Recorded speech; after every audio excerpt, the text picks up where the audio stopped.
Good morning बच्चों। हम लोगों ने पिछले हफ्ते में सर्वनाम लेसन पढ़ा था। सर्वनाम किसे कहते हैं, सर्वनाम के कितने भेद होते हैं, ये सब हमने जाना। बच्चों, आज हम लोग उसी पाठ का पुनरावृत्ति करेंगे और आप लोग फिर से एक बार हम लोग पाठ को दोहराएंगे और आप सुनेंगे, समझेंगे और पाठ में दिए हुए प्रश्नों को याद करेंगे। आज का पुनरावृत्ति का मेन उद्देश्य ये है कि पाठ को आपको प्रश्नोत्तर और अभ्यास के प्रश्नों को अच्छे से समझ करके एग्ज़ाम के लिए याद करना है।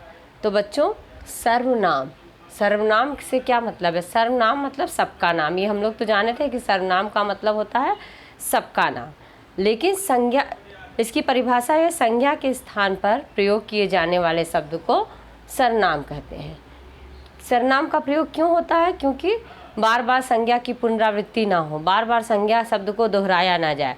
जैसे राम अच्छा लड़का है, राम पढ़ने में तेज है, राम स्कूल जाता है, राम फुटबॉल अच्छा खेलता है। तो बार बार राम राम का प्रयोग ना हो, इसलिए हम लोग संज्ञा के स्थान पर सर्वनाम का प्रयोग करते हैं कि राम अच्छा लड़का है, वह पढ़ने में तेज है, वह प्रतिदिन स्कूल जाता है, वह ये जो है सर्वनाम शब्द है। तो हम लोग सर्वनाम की परिभाषा को देखें कि सर्वनाम किसे कहते हैं। तो प्रस्तुत पाठ में पहले हम लोग सर्वनाम की परिभाषा देखें, फिर देखिए सर्वनाम के भेदों को। सर्वनाम के कितने भेद होते हैं? सर्वनाम के 6 भेद होते हैं। कौन कौन से? पुरुषवाचक, निश्चयवाचक, अनिश्चयवाचक, प्रश्नवाचक, संबंधवाचक और निजवाचक सर्वनाम। पहला है पुरुषवाचक सर्वनाम। पुरुषवाचक सर्वनाम किसे कहते हैं? तो सर्वनाम के पुरुषवाचक जो सर्वनाम होता है उसमें क्या होता है, उसके भी 3 भेद बताए गए हैं। पुरुषवाचक जो सर्वनाम है उसके भी 3 भेद बताए गए। कौन कौन से? उत्तम पुरुष, मध्यम पुरुष और अन्य पुरुष। तो उत्तम पुरुष क्या होता है? मैं, मेरा, ठीक है, हमने, हमारा, ये उत्तम पुरुष है। जो स्वयं के लिए बोला जाता है, अपने लिए बोला है, 2 लोग बात कर रहे हैं, स्वयं के लिए जो बोला जाता है वह उत्तम पुरुष होता है, उत्तम। और दूसरा मध्यम पुरुष, श्रोता से जो बात कर रहा है, वक्ता श्रोता से बात कर रहा है, तो श्रोता जो है वो क्या हो गया? मध्यम पुरुष। जैसे तुम, तुम्हारा, तुमको, ये जो है ये मध्यम पुरुष हो गया। तो वक्ता जो है उत्तम पुरुष है, श्रोता जो है मध्यम पुरुष है, और वक्ता और श्रोता किसी तीसरे व्यक्ति की बात कर रहे हैं, वो अन्य पुरुष के अंतर्गत आता है। वक्ता और श्रोता किसी तीसरे व्यक्ति की बात कर रहे हैं कि उसने, उसका, वह, ये जो है, ये सारे जो शब्द हैं वो जो है वो क्या है? सर्वनाम के अन्य पुरुष के, पुरुषवाचक सर्वनाम के अन्य पुरुष के अंतर्गत आते हैं। तो बच्चों, हम लोग जाने कि पुरुषवाचक सर्वनाम किसे कहते हैं, पुरुषवाचक सर्वनाम क्या होता है और पुरुषवाचक सर्वनाम के कितने भेद होते हैं। तो पुरुषवाचक सर्वनाम क्या है? प्राणी, पुरुष का बोध कराने वाले सर्वनाम शब्द जो है पुरुषवाचक सर्वनाम कहते हैं। पुरुष जाति का बोध कराने वाले शब्द जो है वो पुरुषवाचक सर्वनाम के अंतर्गत आते हैं। इसके 3 भेद होते हैं, उत्तम पुरुष, मध्यम पुरुष और अन्य पुरुष। उत्तम पुरुष जो है वक्ता स्वयं के है, और मध्यम पुरुष श्रोता है जिससे वक्ता बात कर रहा है, और अन्य पुरुष जिसकी बात की जा रही है, ठीक है। दूसरा है निश्चयवाचक सर्वनाम। निश्चयवाचक सर्वनाम किसे कहते हैं? निश्चयवाचक सर्वनाम का मतलब क्या होता है कि जिस सर्वनाम में निश्चितता का बोध हो, निश्चयवाचक सर्वनाम उसे कहते हैं। निश्चयवाचक सर्वनाम की परिभाषा क्या है कि ऐसे सर्वनाम शब्द जो दूर या पास के निश्चित स्थान, वस्तु का बोध कराएं। व्यक्ति जो दूर है या पास है उसका निश्चित बोध कराएं, व्यक्ति है, वस्तु है, स्थान है, उसका निश्चित बोध कराएं, उसे निश्चयवाचक सर्वनाम कहते हैं।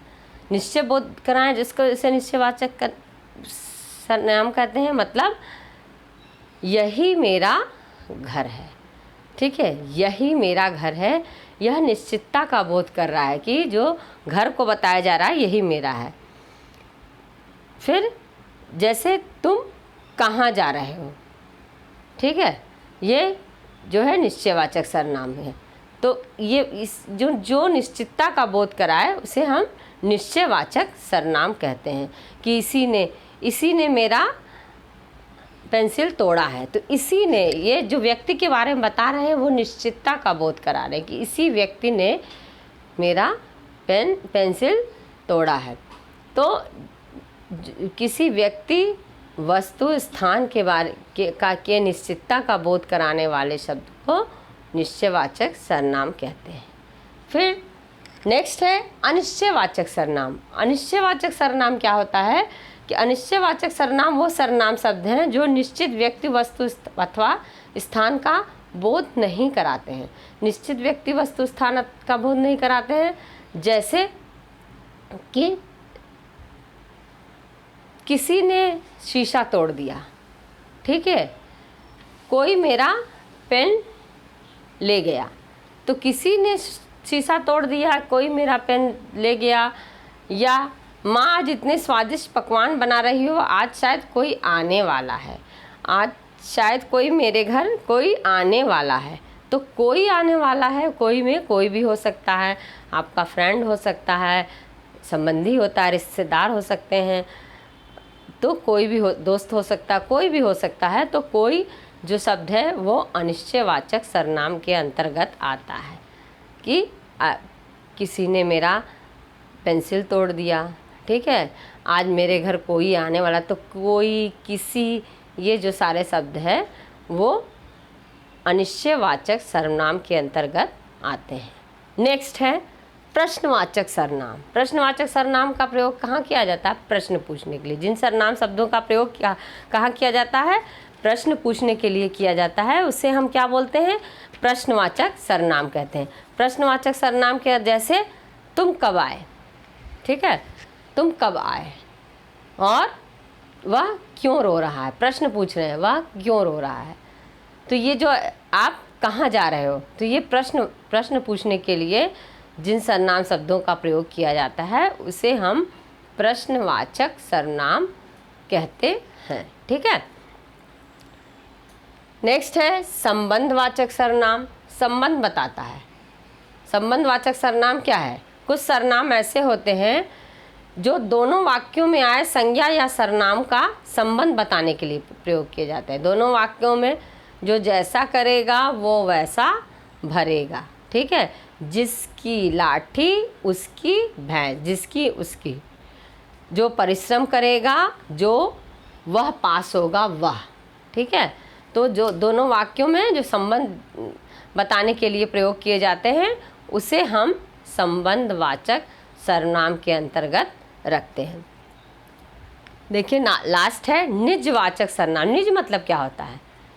निज मतलब अपना, अपने लिए, स्वयं के लिए। निजवाचक सर्वनाम का प्रयोग स्वयं के लिए, अपने लिए जो किया जाता है उसे हम निजवाचक सर्वनाम कहते हैं। जैसे ऐसे सर्वनाम सब जो स्वयं या अपने के लिए प्रयोग में, जैसे अपने आप, खुद, मैं यह काम खुद कर लूँगा, मैं खुद से पढ़ाई करता हूँ, ठीक है, मैं स्वयं चला जाऊँगा, मैं अपने आप खाऊँगा, मैं अपने आप बाज़ार जाऊँगा। तो ये जो है अपने आप, मैं यह स्वयं खा लूँगा, स्वयं कर लूँगा, स्वयं चला जाऊँगा, खुद से लिख लूँगा, खुद पढ़ लूँगा। तो ये जो खुद, स्वयं, अपने आप, ये शब्द का प्रयोग है वो स्वयं के लिए, वो निज मतलब अपना, अपने लिए जो प्रयोग किया जाता है उसे निजवाचक सर्वनाम के अंतर्गत रखते हैं। तो बच्चों, ये हम लोग सर्वनाम के भेद पढ़ें और भेदों के बारे में हम लोग जानें। तो पाठ के मुख्य बिंदु देखिए क्या है कि इस पाठ में क्या बताया गया है। मेन निचोड़ इस पाठ का क्या है कि संज्ञा की पुनरावृत्ति को रोकने के लिए और भाषा को अधिक प्रभावशाली बनाने के लिए, जब राम पढ़ने जाता है, राम अच्छा लड़का है, राम स्कूल जाता है, राम फुटबॉल खेलता है, तो इससे भाषा प्रभावशाली नहीं बनेगी, ना आपको सुनने में अच्छा लगेगा ना लिखने में अच्छा लगेगा। तो इसलिए उसको प्रभावशाली बनाने के लिए संज्ञा के स्थान पर हम किसका प्रयोग करते हैं? सर्वनाम का प्रयोग करते हैं।